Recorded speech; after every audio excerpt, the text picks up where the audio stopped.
A glimpse into the lives of artists, authors, and influencers, discussing sincere moments, shareable stories, and unfiltered memories.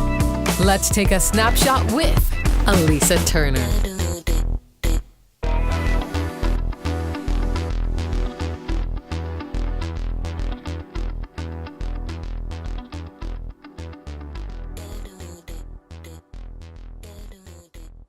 Back in August of last year, 2017, you released your EP, and it consisted of some tracks titled Not Even Now, My Prayer for You, and one of my favorites is As It Is in Heaven. I love it because I think it's just like a solid prayer.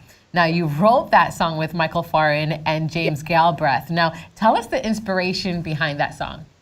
It definitely came from a bit, of course, in the scripture with the Lord's Prayer and stuff like that. But the actual day that we wrote it on, it had been kind of a rough day, rough season for me. Had been in pain that day, honestly. Really? And so we were with a bunch of writers having kind of a writers retreat, and I remember everyone had just kind of laid hands on me, and we were praying for healing. And then Michael and James and I walked into the room and kind of outflowed this song. And I think what the coolest thing for me about As It Is in Heaven is that it was almost a teaching moment for me and a learning moment where I maybe before I would think of heaven as just something that's so, far off in the distance, something that I have to wait all throughout my life to get to. But just in this writing session, it felt so sweetly revealed to me that we have this beautiful authority and power through the Lord to call heaven down to us, to say, hey, we need this now, and I can't wait forever for these things that we're praying for healing, for him to come, for him to be here with us as he is there in heaven. We need it now. And so that was kind of the premise for where this song was just built and dreamt up, and the vision kind of took on a life of its own. And it's been such a powerful song to lead in our church because so many people are needing heaven and the Lord's grace and goodness and mercy now. Your debut album, Miracle or Not, it's releasing on May the 11th. Are you excited? I am so excited. This project was a bit of labor of love. It took sometimes writers and artists, they'll spend like months and months and months writing and then months and months in the studio.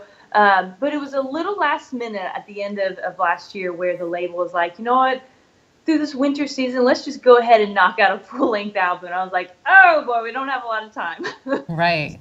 He very quickly got to writing and started tracking me even amidst all the writing we were doing. And so we poured long studio hours into every day up until about end of January, beginning of February before we turned it all in. And so it was like, we didn't feel rushed in a kind of way, but we definitely were, the stress was on because we wanted to make sure we were delivering the right message and story and that we were doing it the right way. I've always tried to be very honest with people who listen to my music about just the hard road that life has been for me for quite a bit. And doesn't mean there hasn't been a tremendous amount of blessing, but this record really tells us the full story of all that. So do you believe that this debut album is a fair reflection of you as an artist? Incredibly so, yeah. I think, so Michael Farin, I mean, he is one of my favorite people to work with. He and I are on such a same wavelength, so I feel like musically and artistically, it's very much what I've always dreamt of being able to create.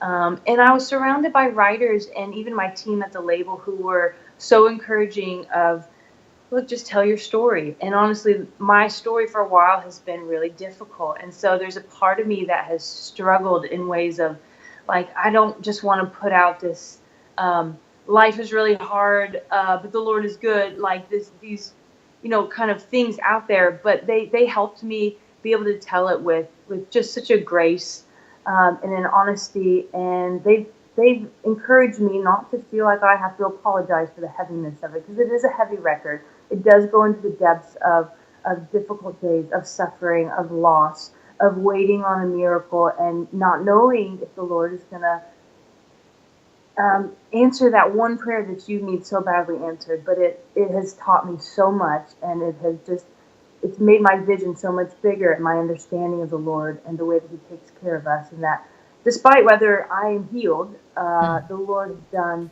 so many other things in my life and is doing so many other things.